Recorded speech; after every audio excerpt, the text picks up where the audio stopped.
So thanks so much for having me.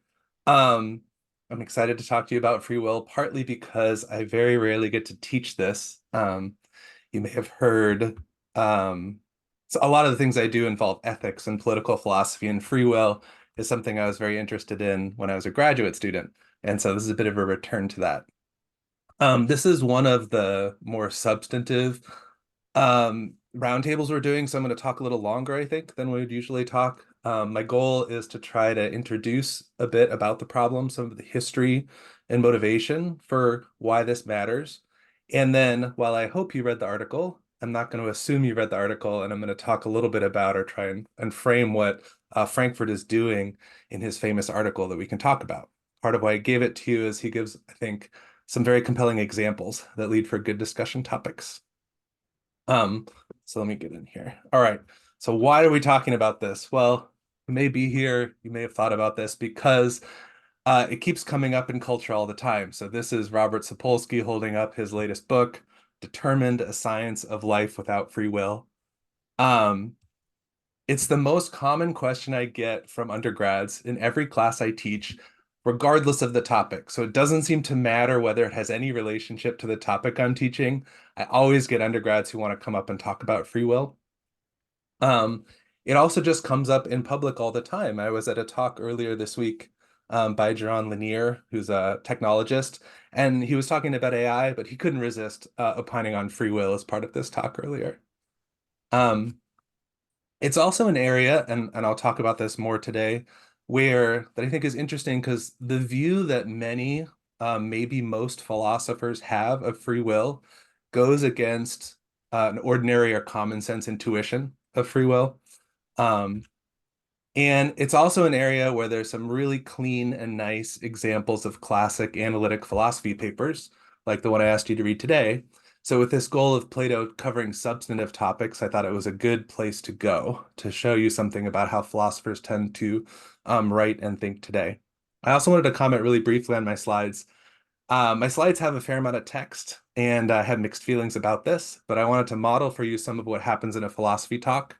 It's trendy nowadays for people to have printouts, and they give you sometimes multiple pages of sort of the quotes, right?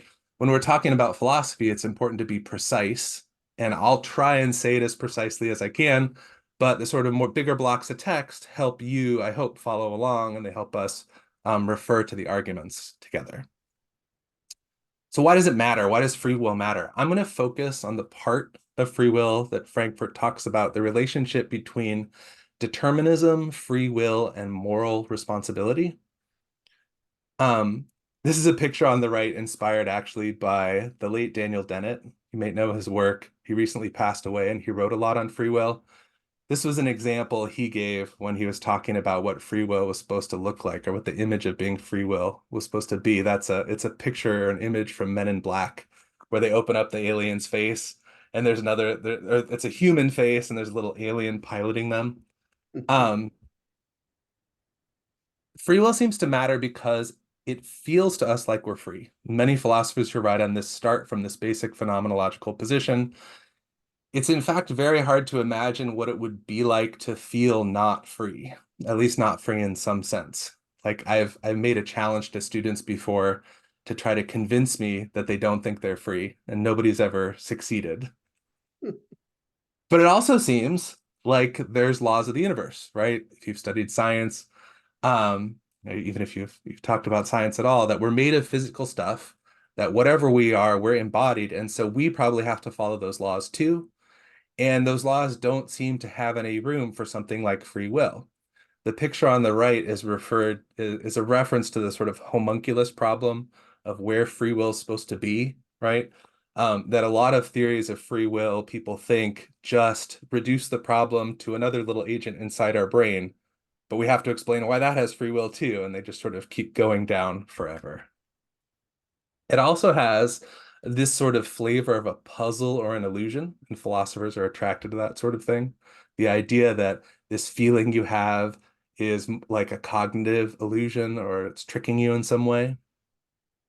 And then I sort of made reference to this already, but the most common view, I think, there's empirical evidence that's a little mixed on this, The most common view of philosophers is that there's not actually a problem here, what we call compatibilism. And that tends to violate the intuition of most of the people who are asking me about free will. Most people who ask me think there is a problem. So, now why does it matter to ethics in particular? There are very many questions about free will we could talk about. The Frankfurt paper, and what I want to talk about today is its link to ethics.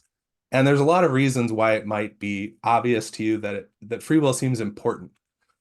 It seems important for our practices of blaming others, right? We tend not to want to blame others unless they could have done otherwise or unless they chose the bad act. We also tend to praise people for doing noble deeds, particularly like exceptional or heroic deeds. And again, it seems to matter whether they could have done otherwise, whether they chose to do that. We hold people responsible for their character traits. And to get a little more abstract, most people tend to think that such a thing as luck exists, right? That you deserve some things and that you don't deserve others.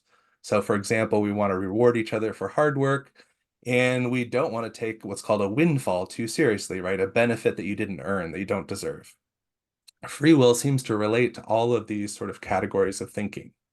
So for blame, right, if free will doesn't exist, many people think that blaming a person is very much like blaming a tornado for tearing down my house, right? That it was just a causal consequence of the laws of nature, and the concept of blame doesn't apply if there's no free will.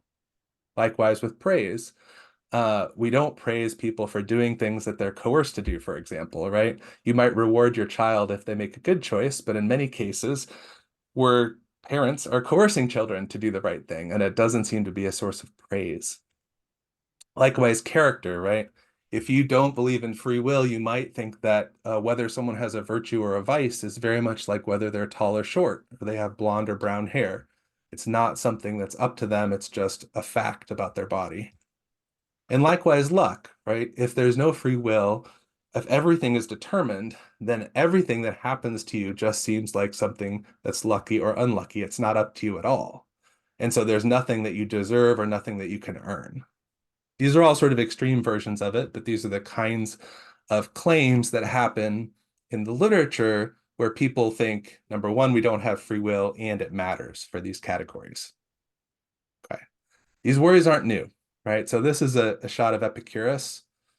These kinds of debates have been happening for a long time. Epicurus is one of my favorite examples because he came up with a theory for it. So he was also worried about conflicts between free will and determinism and moral responsibility. And he was so worried that he sort of infamously posited that atoms, the smallest particles, must swerve. They must have some kind of non-determined swerve in order to make room in the universe for free will. He thought that we hadn't observed the swerve, but there had to be something like that. There's a similar argument nowadays I'm not going to talk about, but if anyone's curious, there are people who've tried to point to quantum indeterminism as something kind of like the swerve, some place where free will could hide in a deterministic universe. Okay. So that's a very big background. The Frankfurt cases, let me look at my time. Yeah. So Harry Frankfurt was a philosopher. He's famous for a lot of things. If you haven't encountered him before, his book on bullshit is amazing. He's a philosopher who wrote a whole book theorizing, explaining the phenomenon of bullshit. It's completely relevant nowadays to our culture. But one of his earliest papers and how he made his reputation is this one I gave you. And what he does in this paper is he states a principle, the principle of alternate possibilities, that he thinks many people believe, and then he tries to show it's false.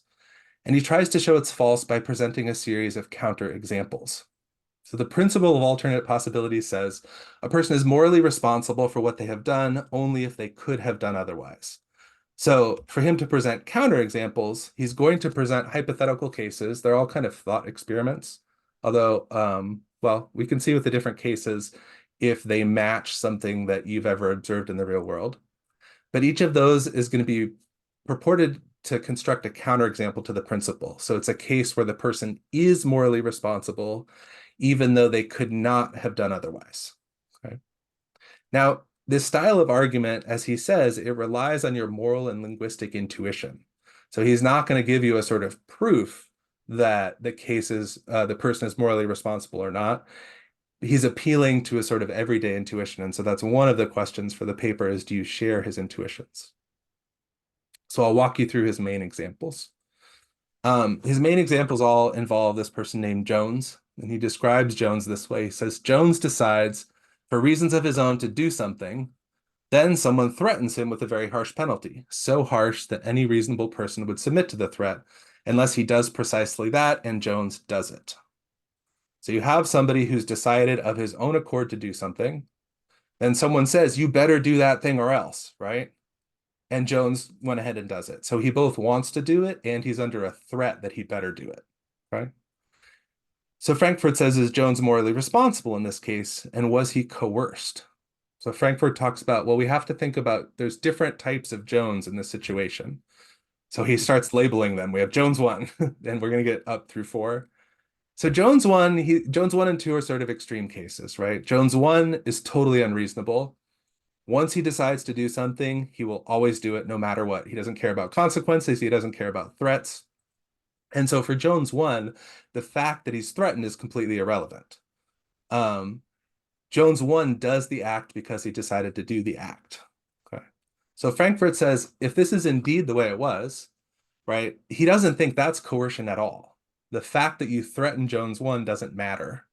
Jones 1, in a sense, is uncoercible, right? Or at least uncoercible by violence. And so Frankfurt thinks your intuition should be that Jones 1 is morally responsible for his act.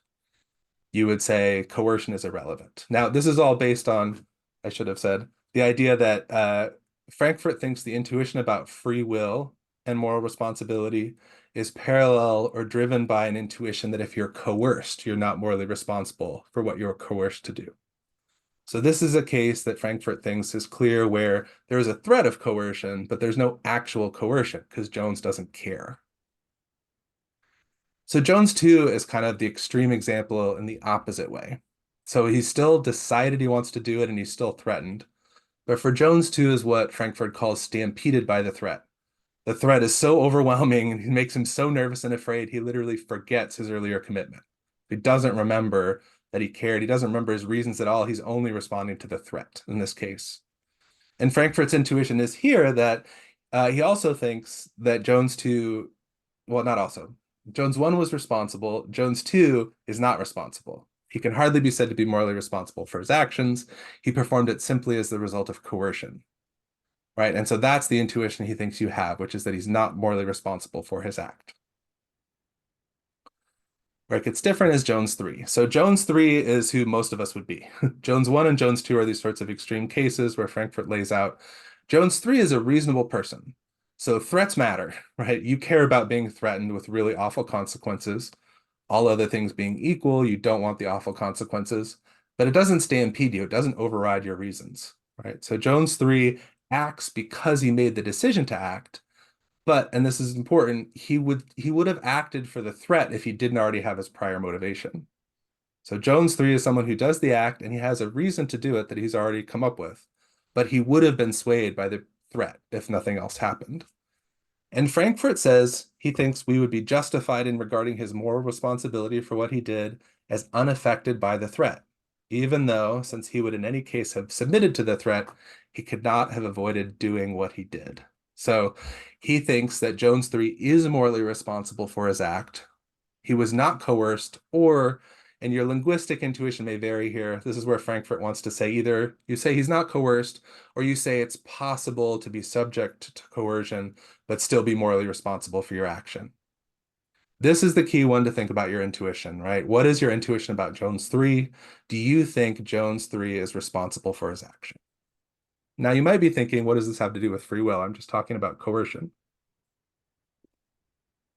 Well, Frankfurt, as I said, so he takes Jones 3 to stand for the idea that in order for coercion to be an excuse, you have to do the act because of the coercion.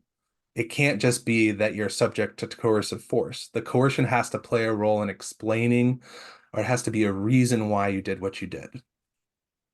If we buy this, it means that we're sometimes morally responsible even when we're subject to coercive threats, if those coercive threats are not why we did it. Okay. Now, Frankfurt thinks that the principle of alternative possibilities gets its intuitive moral force by analogy to this coercion case. So he kind of thinks he's already done it, but he's going to give you Jones 4, where he makes it more clear it's about the sort of deterministic forcing as opposed to a threat of coercion. So he has to add another character in Jones 4. So Jones 4 is just like the other Joneses, or you could imagine he's a little bit like Jones 3. He's reasonable. Um, because Frankfurt thinks that the response of the skeptic would be that for Jones 1 through 3, you still could have done otherwise, right? A threat, it may be an overwhelming threat, but you could always choose to be subject to the threat. You could decide to make the person who's threatening you go through with it, right? The person still seems free. So in Jones 4, he says you have to imagine another person black. We're sort of putting a personality on the one threatening you now. And they're going to act in such a manner that you, the reader, and so all of you might have different ideas in your mind, whatever it takes for you to accept that Jones 4 couldn't have done otherwise. And so Frankfurt offers some suggestions. He's like, it could be just a really overwhelming threat if that's enough for you. It could be that he has a magic potion that he's ready to give you that's going to force you to do what he wants if you're not going to do it. Could be that he hypnotizes you. It could be, more modern times you can imagine a brain manipulation machine of some kind, right? Some fantastical technology. And in this case, Black wants you to do what you already want to do. And in fact, he's going to force you to do it, right? So he's going to use his magic intervention to make you do it. But he never does. He never does it because you have your own reasons for acting. You act on your reasons. And so he never intervenes. And in fact, Jones 4 may never even know he exists, right? Whatever Black's doing plays no explanatory role in what Jones 4 does. But the presence of Black assures that Jones 4 could not have done otherwise. This is the point where I feel like I want to hear if you have questions, but I'm going to finish this and then we'll chat so that we get the cleaner video. Frankfurt thinks that in this case, Jones 4's moral responsibility is unaffected by Black lurking in the background. So the fact that there's someone there waiting to force you to do the thing doesn't matter when that intent never comes into play. So when Black doesn't actually make you do it. Now, Frankfurt doesn't talk about this, but of course, if Black does make you do it, then you don't seem morally responsible for it. That's very much like the coercive case where your fear overwhelms you. So Frankfurt thinks the intuition here is that Jones 4 is morally responsible for his act. And a more general intuition is that the fact that you could not have avoided doing something may be sufficient for you doing it, right? That alone may mean you have to do it, but it doesn't always explain why you did it. And in this case, it may play no role whatsoever in explaining why you did it. And when a fact is irrelevant in this way, in explaining your action, Frankfurt thinks we shouldn't consider it in thinking about your moral responsibility. So this is it's an old version, but it's one version of what we call compatibilism. Compatibilism is this view I've been referring to that many philosophers hold, which is that even if it's true that we have no free will and we're determined, that fact doesn't play a role in assigning moral weight, or it doesn't have to play a role in assigning moral weight. It works for the philosopher compatibilist very much the way Black works in this example.